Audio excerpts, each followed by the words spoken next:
Adventurama!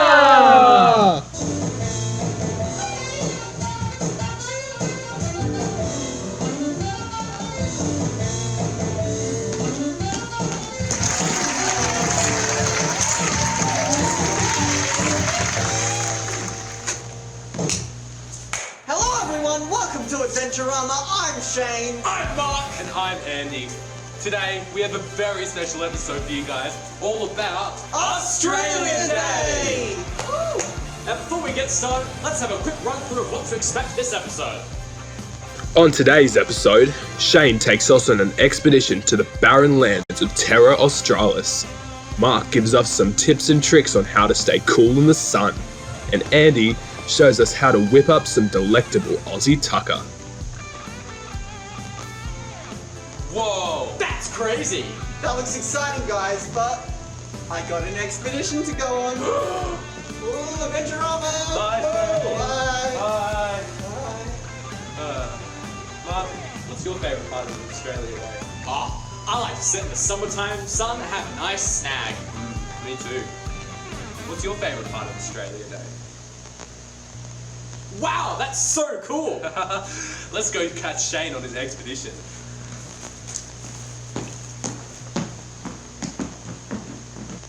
This episode of Adventurama is brought to you by the letter O for orphanage. That's right, the letter B for barbecue.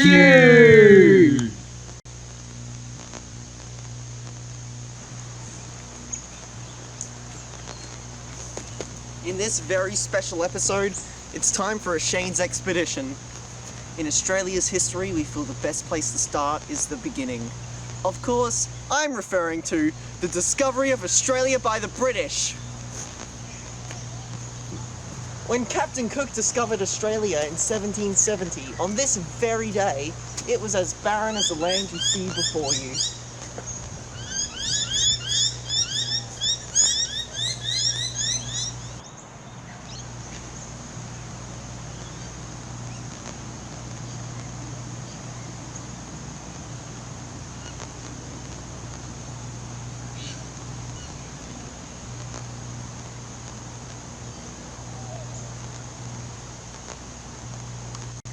When the settlers got their footing on this land, they brought in convicts to help them form it.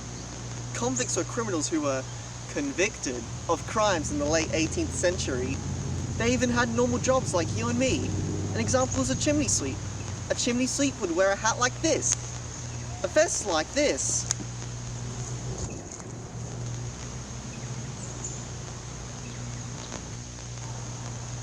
A common crime of the chimney sweep was pickpocketing. You know, since we didn't make enough money, I could pickpocket like no pickpocketer could. But one day, I was caught, and the gentleman said, "Stop, thief!" And I ran. I ran and ran all down the street. Eventually, everyone started joining in. The banker, Stop, thief! the one-armed beggar who was hoping to get some reward. Stop, thief! The butcher, the baker, the candlestick maker. Stop, thief! Eventually I tripped on some cobblestone loose in the street, and as I fell, it's like a noose around my neck.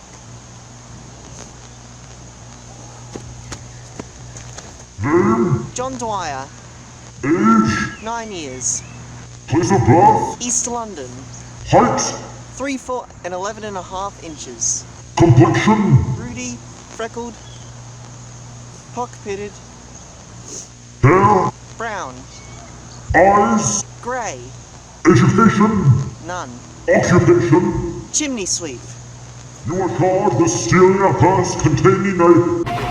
and... from a... How do you plead? not guilty. I sentence you to Australia, 7 years hard labour. And when I reached Australia, they stretched me by my neck until I was dead. Dead. Dead.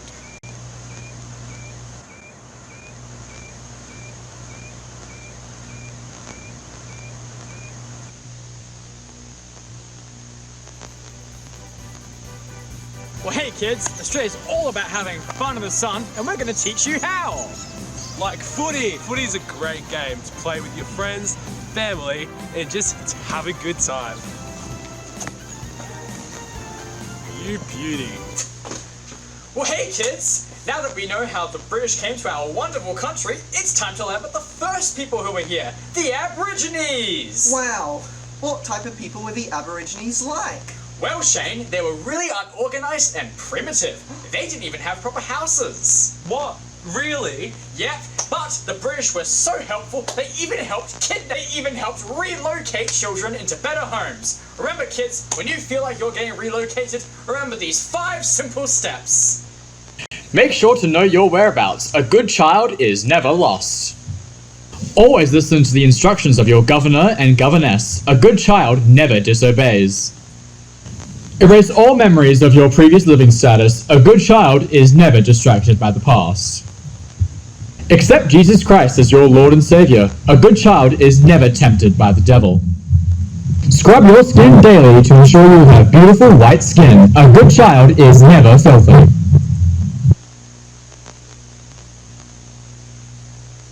Kids, if you remember these 5 simple steps, you can be a good obedient member of society. A good, clean member of society.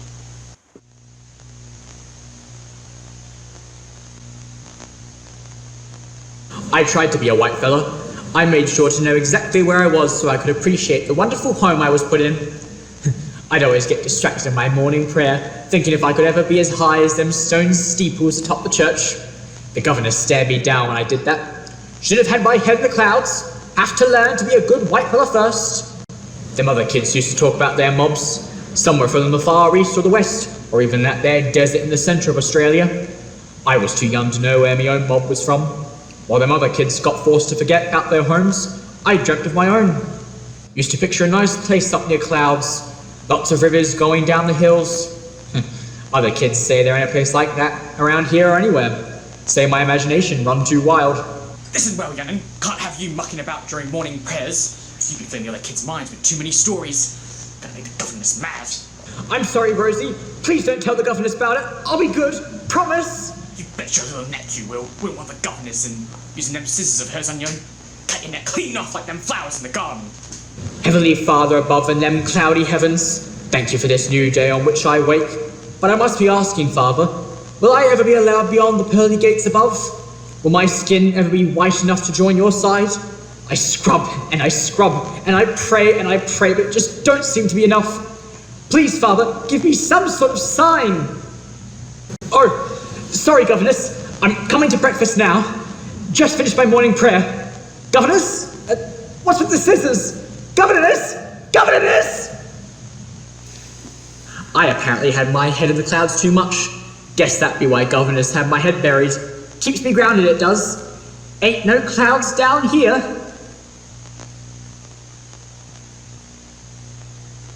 And that brings us to modern Australia.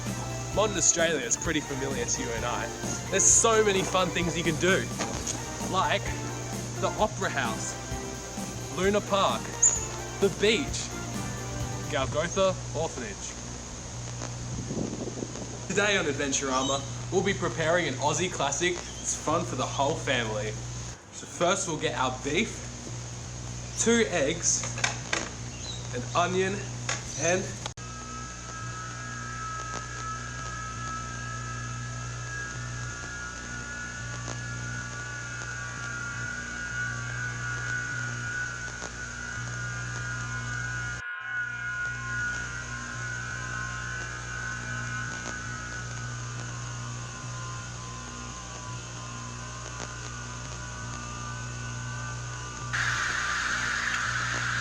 my baby died before he was born. I lived in a fine house on a hill. All day I would play with my scissors and dolls, never speaking a word, for I was told by my aunt, Children should be seen, not heard. One day a visitor came, a tall gentleman with cancerous lips that he would lick as he leered. He gave me lessons in the parlour, private and prickly. Tick-tock of the clock, barely a word between us, then a horrible movement when I was silent and never spoke a word about the visitor, nor of this horrible movement, for... Children should be seen, not heard. And so, I bit on my lip when at dinner he kicked, and I stifled the beat of his heart with a cough. When the time came for him to be born, I could hide no longer. I took my aunt.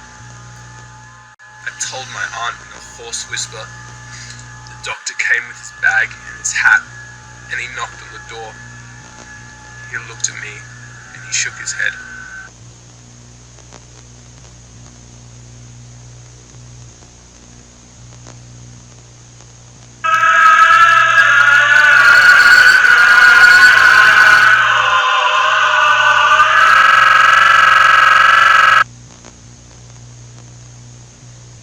Whoa, guys, I'm so glad to be back, and I learned so much about Australia Day. Me too! Boy, don't you love Australia. Well, that concludes this episode of Adventurama. But remember our motto, kids! Children should be seen, not heard. Children should be seen, not heard.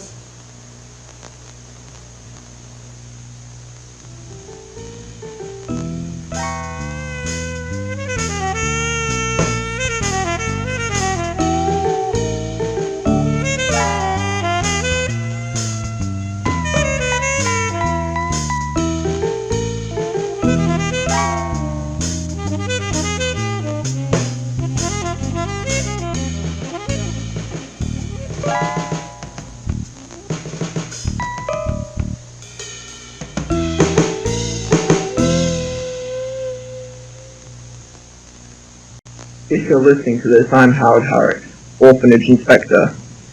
I was quite surprised at what happened to Galgotha Orphanage and what happened to Miss Emily Greenan, former governess. She always kept a well-ordered facility, and I wondered to myself if another inspector had a bad day because I could not think of a single issue underneath Miss Greenan's firm hand. Perhaps some more discipline on the children could have been used. There were some kids that acted as if they were better than the rest. I think Miss Greenan should have listened to me and stopped feeding that boy. That way he would have learned quick smart to stop being so tall. Oh, and that insufferable brat who believed herself to be one of those wretched blackies. A good scrubbing would have been enough for her. Though I wonder if they could have been fixed. Some of those children were definitely not right in the head. Listening to stories supposedly from the dead. The dead don't speak. I think Miss Greenan had too much on her hands. I wonder why she used those scissors. Now that is proper discipline. It would have been nice to see her again and have those delectable sausage fingers she made. I often drooled at the thought of them, and she could have seen my new cane. A little brat sneezed on it. Child snot and blood is so difficult to wash out.